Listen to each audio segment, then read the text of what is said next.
Have you ever picked up your phone? Not because you needed something, but just because something felt off. Not a conscious decision, not an urgent notification, just a reflex, a moment of silence, a pause in the conversation, an awkward emotion, and suddenly there's your thumb, unlocking the screen, scrolling, tapping, escaping. This, my friend, is the escape loop. It's not laziness. It's not lack of willpower. It's how our minds are adapting to a world of overstimulation, micro discomfort, and instant relief. And once you see it, you can't unsee it. I first noticed it during a quiet afternoon. I was sitting alone, no tasks, no meetings, no urgent emails. Just me, a bit of sunlight, and the distant hum of the city. Then I felt it, that twitch, that small discomfort, a flicker of restlessness I couldn't name. And without thinking, my hand moved toward my phone, just to check something, anything. But that one motion turned into 20 minutes of empty scrolling, 20 minutes gone. And I didn't even enjoy it. That's when I realized I wasn't seeking information. I was avoiding emotion. The escape loop works like this. A discomfort arises. Boredom, anxiety, silence. You reach for your phone almost unconsciously. You get a tiny dopamine hit, a fix. The discomfort fades temporarily. But it always returns, and now the loop is stronger. It doesn't just happen once.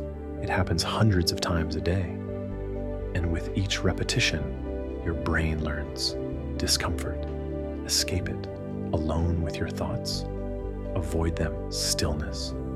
Fill it. But here's the catch. The more we escape discomfort, the less capable we become of feeling it and healing it. Let's talk science for a moment. Your brain is constantly seeking comfort and clarity. It loves predictable patterns, easy rewards, and shallow dopamine hits.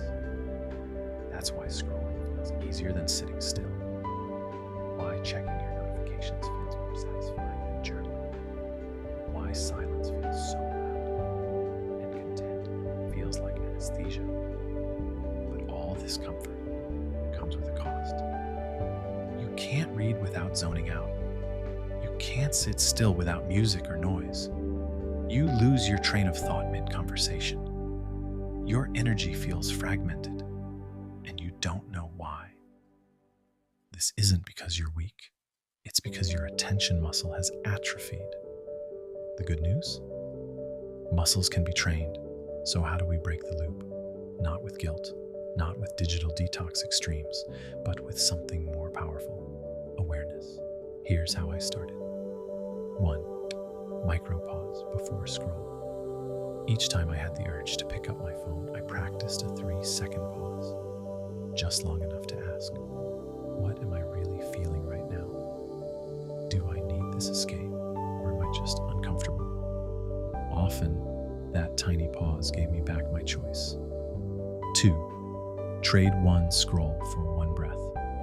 This was my favorite. Each time I felt the urge to scroll, I took a deep breath instead. That breath became a soft interruption, a moment of reconnection. Breathing brings you back into your body. Scrolling pulls you away from it. 3. Sit in micro discomfort on purpose. Once a day, I chose to sit in silence with no distractions for just 5 minutes. No phone, no music, no background noise, just me. And whatever rose to the surface. At first, it was unbearable, but over time, it became liberating. I began to realize that discomfort was not the enemy.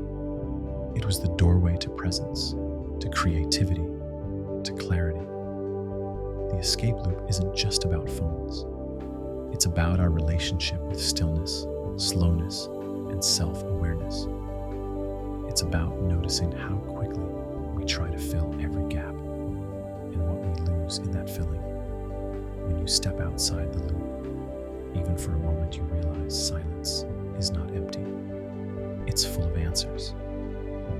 is not useless. It's the beginning of thought. Discomfort is not danger. It's growth in disguise. You don't have to delete all your apps. You don't have to move to a cabin in the woods. You just have to pause, to notice, to breathe, one scroll at a time, one breath at a time. That's all it takes to begin. Because you are not your habits. You are the awareness behind them. And that awareness is your way out.